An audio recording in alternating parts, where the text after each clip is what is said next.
They knew to count on violence. They factored it into their planning. That comes out in the indictment in a way that will keep you up. The alleged co-conspirator that's being described here is Jeffrey Bossert Clark. He's the guy who Trump tried to put in charge of the Justice Department, apparently named him acting attorney general so that Clark could carry out this plot there. The previous month, the deputy White House counsel had informed defendant Trump that, quote, there is no world, there is no option in which you do not leave the White House on January 20th. Now, the same deputy White House counsel tried to dissuade Jeff Clark from assuming the role of acting attorney general.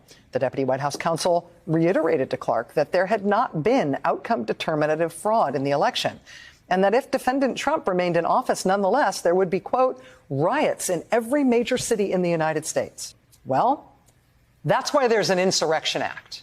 That same afternoon, Trump decides to put Clark in charge of the Justice Department after Clark says that day, oh, the country's going to rise up in every city in the country because we're going to try to hold power by force. Well, we'll use the Insurrection Act. That's what the Insurrection Act is for.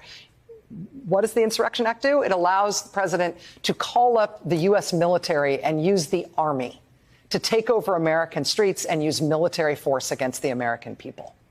That's what the Insurrection Act is for. That's why there's an Insurrection Act.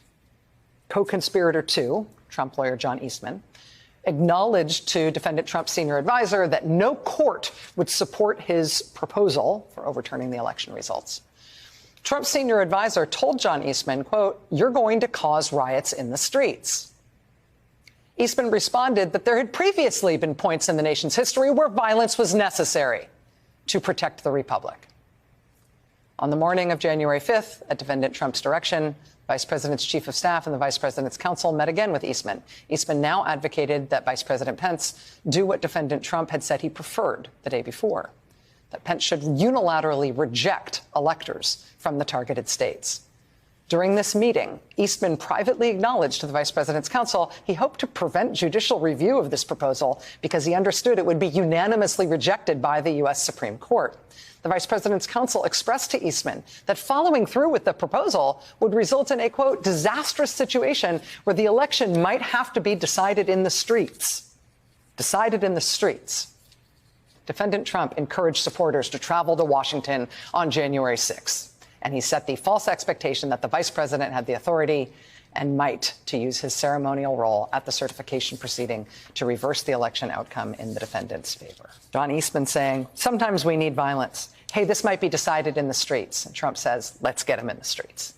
History will not ask how we got to the point where they had to indict a former president. History will ask, how did a person like this get elected to the U.S. presidency, where these actions could be carried out from the Oval Office, directed by an American president.